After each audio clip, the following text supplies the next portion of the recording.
TV पर कौन कितने जोर से बोल रहा है संजय जी, वो मायने नहीं रखता। जमीन पर किसकी आवाज बुलंद दिख रही है? आप कैसे भाप रहे हैं पश्चिमी यूपी के और जो डेटा हमने दिखाया है?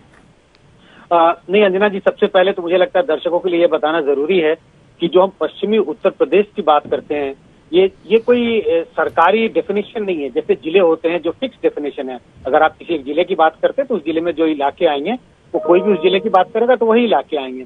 लेकिन जब हम पश्चिमी उत्तर प्रदेश की बात करते हैं तो उसमें कुछ लोग 6 जिलों को लेते हैं, कुछ 8 जिलों को लेते हैं। इसी के लिए ये जो आंकड़े हैं, आकलन जो है कि मुस्लिम कितने प्रतिशत है, दलित कितने प्रतिशत है या जाट कितने प्रतिशत है, उसमें आपको कुछ न कुछ अंतर दिखाई पड़ेगा। अब इस इलाके की हम जिसकी बात कर रहे हैं पश्चिमी उत्तर प्रदेश में, कुल मिला के आंकड़े बहुत साफ बता रहे हैं। 3 समुदाय हैं जो इस इलाके के जीत हार में निर्णायक भूमिका निभाने वाली है। मुस्लिम मतदाताओं की तादाद बहुत है, दलितों की तादाद बहुत है और जाट मतदाताओं की तादाद भी बहुत है। और जो 2 बड़े धड़ हैं, 2 बड़ी पार्टियां हैं जो चुनाव लड़ रही हैं, दोनों का जनाधार बिल्कुल अलग अलग सा दिखाई पड़ता है। समाजवादी पार्टी मुस्लिम मतदाताओं पर निर्भर है, इस बार उन्होंने आरएलडी के साथ गठबंधन किया है। और समाजवादी पार्टी को अगर अच्छा करना है इन चुनाव में या आरएलडी के साथ, तो ये जरूर है कि उनके लिए ये जरूर है मुस्लिम मतदाताओं का वोट उनकी तरफ जाए और साथ ही साथ जाट मतदाता भी समाजवादी पार्टी आरएलडी गठबंधन के लिए वोट करें। अगर बड़ी तादाद में इन 2 समुदाय के वोटरों ने इनको वोट किया तब तो ये बीजेपी को करारा टक्कर दे रहे हैं, इस इलाके में बड़ी बढ़त बना सकते हैं। लेकिन अगर ऐसा नहीं हुआ, अगर जाट वोट बढ़ता है, मुस्लिम वोट के बढ़ने की गुंजाइश दिखाई नहीं पड़ती, क्योंकि पुराने जो आंकड़े, जिन आंकड़ों का आपने जिक्र किया, वो साफ दिखाते हैं मुस्लिम मतदाताओं का बड़ा हिस्सा समाजवादी पार्टी के साथ रहा है।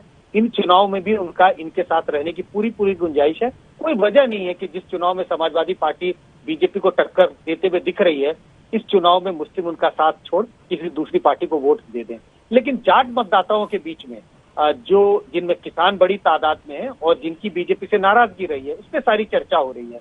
हमने देखा जो आंकड़े आपने दिखाए, पिछले कई चुनाव में जाट मतदाताओं का वोट बीजेपी को जाता रहा है। सारी चर्चा इस बात पर है कि क्या जाट मतदाताओं के बीच बीजेपी के लिए जो नाराजगी थी, वो नाराजगी कम हुई या नहीं हुई है। अगर कम नहीं हुई और वो आरएलडी के साथ चला गया वोट, तब तो बीजेपी को इस इलाके में बहुत नुकसान होगा। लेकिन बीजेपी पूरी कोशिश कर रही है कि जाट मतदाताओं को एक तरह से उनके जो गुस्सा है, उनकी जो नाराजगी है बीजेपी से, उसको कम किया जाए, किसानों की नाराजगी को कम किया जाए। और बीजेपी के कई नेता इस इलाके में घूम रहे हैं, प्रचार प्रसार कर रहे हैं। और अगर ऐसा हुआ तो बीजेपी के पक्ष में कुछ जाट वोट जैसे ही जाएगा तो बीजेपी भी इस इलाके में टक्कर में रहेगी और दोनों पार्टियों के बीच करारा टक्कर हो सकता है। बीएसपी की बात बहुत ज्यादा इस इलाके में करने की वजह नहीं मुझे दिखती, क्योंकि दलित वोट तो उनको कुछ ना कुछ मिलेगा, जाटव वोट उनको जरूर मिलेगा। लेकिन गैर जाटव दलित वोट है जो पहले, जो पुराने आपने आंकड़े दिखाए, मैं बार बार पुराने आंकड़ों से कनेक्ट करने की कोशिश कर रहा हूँ। पुराने आंकड़े आपने दिखाए, दलित वोट बढ़ रहा है इस इलाके में और उसका फायदा ज्यादातर बीजेपी को होता हुआ दिखा है। मुझे इस बार भी लगता है कि दलित वोट, जो गैर जाटव दलित वोट है, उसका अगर बिखराव होगा तो उसमें बीजेपी को कुछ न कुछ बड़ा हिस्सा जाएगा। समाजवादी पार्टी आरएलडी की तरफ जाता हुआ नहीं दिखता है, कम से कम हिस्टोरिकल डेटा भी उसी ओर इशारा कर रहे हैं। तो कुल मिलाकर के जाट, मुस्लिम और दलित, ये 3 बड़े समुदाय हैं, 3 समुदाय के वोटर हैं जिन पर पश्चिमी उत्तर प्रदेश का पूरा चुनावी माहौल डिपेंड करता है। ठीक है।